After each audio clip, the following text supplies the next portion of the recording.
Welcome. तो ये वाला जो सेक्शन सी है ये आपको पेपरों में दिख जाता होगा, एग्जाम पेपरों में, ठीक है ना, इंग्लिश के पेपरों में। ये यूज़फुल है क्लास 10th के लिए, 11th 12th 9th सभी बच्चों के लिए यूज़फुल है और सभी के लिए आता है 10 नंबर के आसपास का। तो आप क्लियर करोगे तो आपके 10 नंबर आराम से आ जाएंगे, ठीक है। और साथ ही साथ अंग्रेजी सीखने वाले के लिए भी काम का है। तो देखते हैं पहला question. He is hour late. जब आप आवर बोलते हो तो इसी साउंड में पहला शब्द जो आता है आ आता है, इसके हिसाब से आप आएगा अन आएगा। इस बात को ध्यान रखना है। अब ये कैसे होता है मैं आपको बताता हूँ। जैसे आपने बोला बॉय, तो आपने अ बॉय सुना होगा कई बार, ठीक है ना। तो यहाँ पे जब ब पढ़ते हो तो ब में अ भी आता है, तो दो साउंड हो गए, दो साउंड है इसलिए अ आया, और सिंगल साउंड है यहाँ पे देखो आ, इसलिए एन आया। तो सिंगल साउंड पर एन और डबल साउंड पर ए का यूज करोगे। और यदि पर्टिकुलर बात हो रही हो तो द के साथ में आपको जाना होता है। Simple. I am not going to office. मैं ऑफिस नहीं जा रहा हूँ। I am ill. मैं ऑफिस नहीं जा रहा हूँ क्योंकि मैं बीमार हूँ। तो ऑफिस इसलिए नहीं जा रहा है क्योंकि वो बीमार है। तो क्योंकि बोलने के लिए आपको बिकॉज के साथ में जाना होगा। इस बात को ध्यान रखिए। थर्ड वाला, देर इज नॉट। ऑप्शन के हिसाब से देखिए तो एनी के साथ हम जा सकते हैं, क्योंकि सेंटेंस में यदि नॉट हो तो आप एनी आराम से लगा देना। अब इसका मतलब समझते हैं। There is not water in the pool. Pool के अंदर कुछ भी पानी नहीं है, ठीक है। ही हैज जो है या हैव है या हैड है, ये सभी वर्ब की थर्ड फॉर्म के साथ में होते हैं। तो he has return many plays, तो हैज के बाद में रिटर्न का यूज होगा, क्योंकि ये present perfect tense, past perfect tense और फ्यूचर परफेक्ट टेंस में आपको मिल सकता है यदि आपको टेंस आते हो तो। हीज अंकल डाइड, और कैंसर लिखा हुआ मतलब कोई अंकल है वो कैंसर से मरे हैं। जब भी कोई बीमारी से मरता है तो ऑफ का यूज होता है, तो यहाँ पे डाई के साथ में ऑफ का यूज होगा, तो सेंटेंस हो जाएगा his uncle died of cancer, मतलब वो बीमारी से मरे हैं। यदि बीमारी से नहीं मरता, कोई एक्सीडेंट से मर जाता है, तो डाई ऑफ नहीं आता है, ठीक है। फ्रॉम का यूज होगा फिर वहां पर। Goods will not be taken back. वस्तुएं वापस नहीं ली जाएगी। कौन सी वस्तुएं वापस नहीं ली जाएगी? अब यहाँ पे गुड मत समझना इसको, यहाँ पर लिखा हुआ है गुड्स। जो जीएसटी में भी जी का मतलब होता है ना, वैसे यहाँ पे गुड्स, गुड्स का मतलब वस्तुएं होती है। तो वस्तुएं वापस नहीं ले जाएगी। कौन सी वस्तुएं वापस नहीं ले सकते? सोल्ड वाली। तो आंसर होगा sold goods will not be taken. और भी सेक्शंस हैं, टोटल 4 से 5 सेक्शंस आपको मिलते हैं, तो उन सभी सेक्शंस को हम क्लियर कर रहे हैं।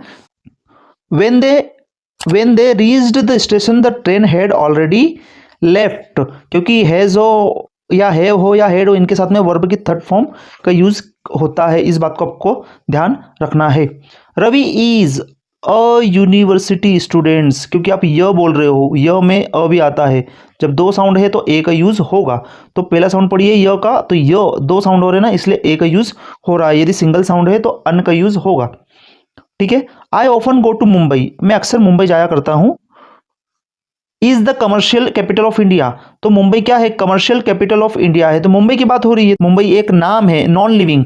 नॉन लिविंग नाम के साथ में विच का यूज होता है, इस बात को ध्यान रखना। और हु और हुम के आगे अभी सेंटेंस आ जाएंगे, ठीक है। Do you usually go out on Saturday, क्योंकि जब भी डेज की बात होती है तो ऑन का यूज होता है उसके पहले। डेट हो तो ऑन का यूज होगा, मंथ हो तो इन का यूज होगा। इस प्रकार से प्रेपोजिशन का यूज होता है, तो यहां पर होगा ऑन का use.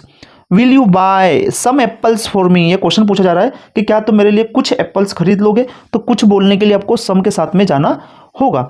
I am putting on weight, मतलब उस सामने वाले का वेट बढ़ रहा है तो उसको सलाह देना पड़ेगी कि तुमको डाइट पर जाना चाहिए। तो यू शुड से आप सलाह दे सकते हो, तो you should go on a diet. He is, वापस देखो ये आ गया तो अन आवर लेट, ये वापस सेंटेंस आया हुआ है। पेपरों में रिपीटेड क्वेश्चन होते हैं तो आपको क्लियर हो सकता है। He is an hour late. I buy that mobile if I had money.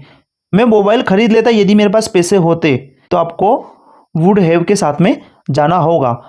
I would have by that mobile if I had money. इसका हिंदी में मतलब यदि ये हुआ कि मैं मोबाइल खरीद लेता यदि मेरे पास पैसे होते। सो ऐसी कंडीशन वाले सेंटेंस में वुड हैव का यूज किया जाता है, ठीक है। Bhopal is larger. लार्जर जो शब्द है इसमें ई आर या ओवर जब भी दिखेगा आपको तो देन के साथ में जाओगे। ये कंपैरिजन वाला सेंटेंस है। यहाँ पर भोपाल और ग्वालियर की बात हो रही है, जिसमें भोपाल को बड़ा बताया जा रहा है, ग्वालियर को छोटा बताया जा रहा है। तो जब भी कंपैरिजन वाली बात होती है ना, जिसको कंपैरेटिव डिग्री बोलते हैं, तो देन के साथ में जाना होता है। देन कौन सा वाला? THAN, ठीक है। ही इज अफ्रेड, अफ्रेड के साथ में अब जाओगे ऑफ के साथ में। डरना, यदि आप किसी चीज़ से डरते हो तो अफ्रेड ऑफ का यूज़ होता है अफ्रेड ऑफ डॉग्स। लड़का जो है ही, वो डरता है कुत्तों से। The earth moves around the sun, ये सेंटेंस बहुत कॉमन है। धरती सूर्य का चक्कर लगाती है, लगा रही है, आपको ऐसा नहीं बोलना है, लगाती है, ठीक है ना। तो मूव्स के साथ में आपको जाना होगा हमेशा। ये सेंटेंस में कोई छेड़छाड़ नहीं होती, कभी आएगा तो सेम टू सेम ही आएगा, आपको बस मूव्स पे टिक करना है। How students are present today, तो how many students are present today, कितने स्टूडेंट्स आए हुए हैं क्लास में। वर्क हार्ड, वर्क हार्ड, या तो फिर तुम फेल हो जाओगे, तो वर्क हार्ड या तो और का यूज होगा, इस बात को ध्यान रखना। वर्क हार्ड मतलब मेहनत करो, या तो तुम फेल हो जाओगे। तो ऑप्शन है, जब भी और आता है तो आपने देखा होगा पेपरों में ऑप्शन मिलता है, या तो अथवा वाला कर लो, या तो पहले वाला कर लो, या तो बाद वाला कर लो, ठीक है ना। इसलिए और का यूज यहां पर होगा। The Ganga is a sacred river, ठीक है ना। तो र का साउंड आ रहा है, जब र बोलते हो तो दो साउंड आते हैं, दो साउंड के साथ में हमने ए का यूज किया, इस बात को ध्यान रखना। रिवर पढ़ा हमने, जब दो साउंड का यूज आता है तो हम ए के साथ में जाते हैं। Please spread butter on bread, bread के ऊपर बटर लगाओगे, कितना लगाओगे, थोड़ा बहुत ही लगाओगे ना, ठीक है। तो इसके हिसाब से आपको क्या लिखना पड़ेगा, अ लिटिल, क्योंकि बटर को आप गिन नहीं सकते, तो जिन चीज़ों को आप गिन नहीं सकते उनके साथ में लिटिल और अ लिटिल इन प्रकार के सेंटेंस आते हैं, और मज भी आता है, लेकिन यहाँ पे लिटिल के साथ में आप जाओगे क्योंकि बटर को आप गिन नहीं सकते इसलिए। तो please spread a little butter on bread, थोड़ा बहुत ब्रेड पर बटर लगा दो, इस प्रकार से सेंटेंस का मतलब हुआ। ही हैज़ गिवन, गिव और अप सुना होगा तो यहाँ पे अप का यूज होगा। He has given up smoking. We wear mask in crowded place, ये सलाह है कि हमको पहनना चाहिए मास्क भीड़ वाली जगहों पर, तो एक सलाह है, सलाह के लिए आप शुड में जा सकते हो। क्लियर हो गया। ही ऑलवेज, जब भी ऑलवेज शब्द आता है तब को वर्ब की फर्स्ट फॉर्म या फिफ्थ फॉर्म के साथ जाना होता है, इसलिए हेल्प्स आएगा। ही ऑलवेज हेल्प्स अदर्स, ठीक है। इसके बाद में भी और सेक्शन मिलेंगे आपको,